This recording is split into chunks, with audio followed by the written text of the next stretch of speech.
నమస్తే ఫ్రెండ్స్, నేను మీ Errabelli Rajinikanth, political analyst. నేటి భారతం ప్రోగ్రామ్ కి స్వాగతం. ఈ యంగ్లీ అని చెప్పి ఫాక్స్కామ్ సీఈఓకి కూడా ఈ మధ్యలో అవార్డు ప్రకటించడం జరిగింది. ఆయన దేశానికి ఏం చేశాడని ఆయనకు అవార్డు ఇచ్చారు నాకు అర్థం కాదు. ఇప్పుడు ఇంత చేసినటువంటి మన తెలుగు జాతి బిడ్డ అయినటువంటి ఎన్టీఆర్ గారికి ఇవ్వనటువంటి అవార్డు ఒక యంగ్లీకి అర్హుడు ఎలా అయ్యాడు అన్నది నాకు అర్థం కావట్లేదు. అని ఏమన్నా వివరించగలుగుతారు? ఏం రీజన్ అంటారండి? మీరు ఇందాక సరిగ్గా 97 సెకండ్ల క్రితం ఏది మాట్లాడారు?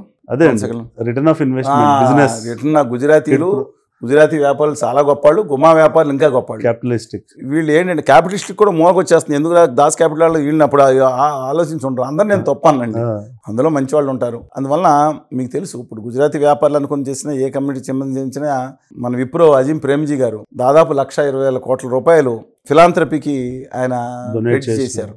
గొప్పవాళ్ళు ఉన్నారండి.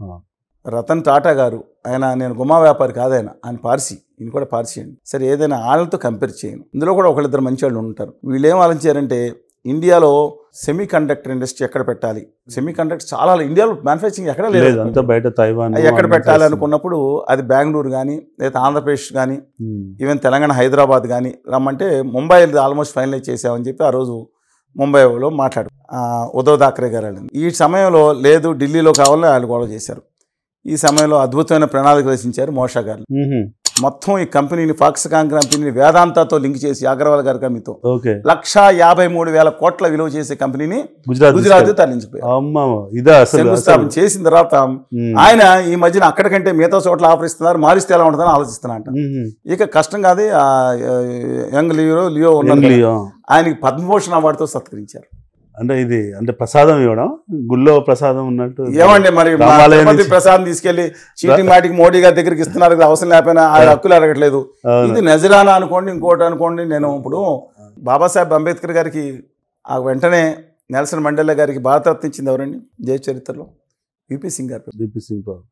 వీళ్ళు తీసుకుంటారు. అందుకని అలాంటి విదేశస్తులు కూడా ఇవ్వటం తప్పులేదు. కానీ ఫాక్స్కామ్ కంపెనీ అనే కంపెనీ తన రాష్ట్రంలో పెట్టించి వాళ్ళకి పద్మభూషణం, ఇప్పుడు ఇంకేమన్నా కొంచెం ఎక్కువ పెడితే పద్మవిభూషణ్, ఇంకా ఎక్కువ పెడితే ఇంకో అవార్డు కూడా ఇస్తారో నాకు తెలియదు. కానీ నేను అవార్డులను తప్పు పట్టట్లేదు. కానీ భారతరత్న కంటే కూడా నెక్స్ట్ లెవెల్లో మోడీ అవార్డు ఏమైనా తీసుకురావచ్చు. భాస్కర్ అవార్డులను కొత్తగా వచ్చింది, ఆ అవార్డు మాత్రం మోడీగా దక్కాలి. ఎందుకంటే అంత అద్భుతంగా నటించినట్లు నేను ఏమైనా చూడలేదు. ఇవాళ నిజంగా నేను పార్టీకి వ్యతిరేకం కాదు, వాజ్పేయి గారిని గౌరవించే వ్యక్తిని. శ్యామాప్రసాద్ ముఖర్జీ గారు అంటే గొప్ప మహానుభావుడు.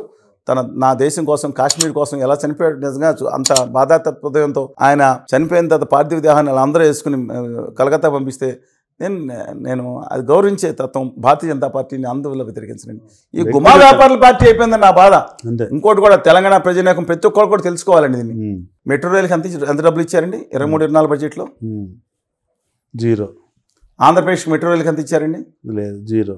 తెలంగాణ 23-24లో మొన్న కూడా ఎంత కేటాయించారండి ఈ సంవత్సరం? ఇప్పుడు 24-25 బడ్జెట్లు ఎంత కేటాయించారండి? 4,000 కోట్లు. 23-24లో అవసరం లేకపోయినా బుల్లెట్ రైలు 1,50,000 కోట్ల రూపాయలు పెరుగుతుందంటే ఇప్పుడు బొమ్మాయించి వాళ్ళ రాష్ట్రాన్ని వేసుకున్నారు గౌరవ ప్రధానమంత్రి మోదీజీ అండ్ అమిత్ షాజీ గారు. దాని కాస్ట్కి 19,600 కోట్ల రూపాయలు ఎవరి సొమ్మని, ఎవరి అబ్బా సొమ్మని తీసుకెళ్ళి దానికి కేంద్ర ప్రభుత్వం కేటాయించింది 5,000 కోట్లే. మిగతాంతా జపాన్ లోన్ ఇస్తుంది. 15 years moratorium, 35 years repayment, interest 0.15%, పాల వడ్డీ కంటే తక్కువ అని చెప్పి మాట్లాడిన వ్యక్తి 19,600 కోట్ల రూపాయలు ఏకపక్షంగా చేసుకుంటే తెలంగాణలో ఉన్న నాయకులు చచ్చిపోయారే, మాట్లాడరే? ఉత్తర భారతీయ జనతా పార్టీ వాళ్ళు మాట్లాడరు. వీళ్ళకి ఎందుకు మాట్లాడరు చెప్పండి నాకు. తెలంగాణ ఆంధ్రప్రదేశ్లో కూడా 4,000 కోట్లు ఈ సంవత్సరం బడ్జెట్లో పెట్టి మీరు పండగ చేసుకోండి, 10 సంవత్సరాల కంటే 10 రెట్లు పెంచామని మాట్లాడుతున్నారు. ఇంకొకటి సంగతి మనకెందుకండి? ఆంధ్రప్రదేశ్ తెలంగాణ పాపులేషన్ ఎంతమంది ఉన్నారు? దాదాపు 910 కోట్లు ఉంటే మధ్యప్రదేశ్ 15,000 కోట్లు 24-25 బడ్జెట్లు కేటాయించి, అలాగే ఈ తెలంగాణ కంటే ఎక్కువగా ఉత్తరాఖండ్ ఇంకా చిన్న రాష్ట్రాన్ని కేటాయించి మమ్మల్ని కంపేర్ చేసుకోమంటారేంటి? పైగా రోడ్లు అంట. తెలంగాణ ఏం చేస్తాను, దక్కన్పేట మూలం ఉంది, ఆంధ్రప్రదేశ్ కూడా మధ్యలో ఉంది. పైనుంచి కింద పక్క నుంచి రోడ్లు వేసుకోండి, మేజర్ రోడ్లు ఇటే వెళ్ళాలి. ఈ రోడ్లు తోలు తీస్తారు ఉచితంగా ఎవరు కదా? తమిళనాడులో కానీ ఉత్తరప్రదేశ్లో కొన్ని రోడ్లు తోలు లేకుండా తెచ్చుకుంటారు. ఈ టోల్ తీసే రోడ్లు 1,00,000 కోట్లు ప్రాజెక్ట్. 1,00,000 కోట్లు గవర్నమెంట్ ఇవ్వదండి. వైబిలిటీ గ్యాప్ ఫండ్ అని ఒక గ్యాప్ ఇస్తుంది, 5,000 కోట్లు. 1,00,000 కోట్లు ప్రాజెక్టులు. తెలంగాణకి 1,00,000 కోట్లు ప్రాజెక్ట్ కేటాయింపు ఆనందోత్సవాలతో బయలు వెంటనే బాజాబంతి మొదలు పెడతారు మామూలుగా. అందులో ఇచ్చేది ఎంతండి? విజయఫ్. అది కూడా ఏం చేస్తాం, మన తెలుగు ప్రాంతం మధ్యలో ఉంది కాబట్టి ఇచ్చారు.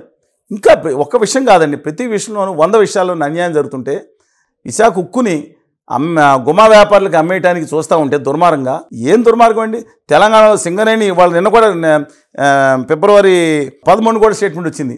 తెలంగాణ భూగర్భ సింగరేణి మీ గవర్నమెంట్ కూడా వేసుకోవాల్సిందే, ఆక్షన్లో పాల్గొని మేము క్వశ్చన్ ఒప్పుకోలేదు. ఇలా జాగీరు గుమా వ్యాపారులకు అప్పచెప్పడానికి.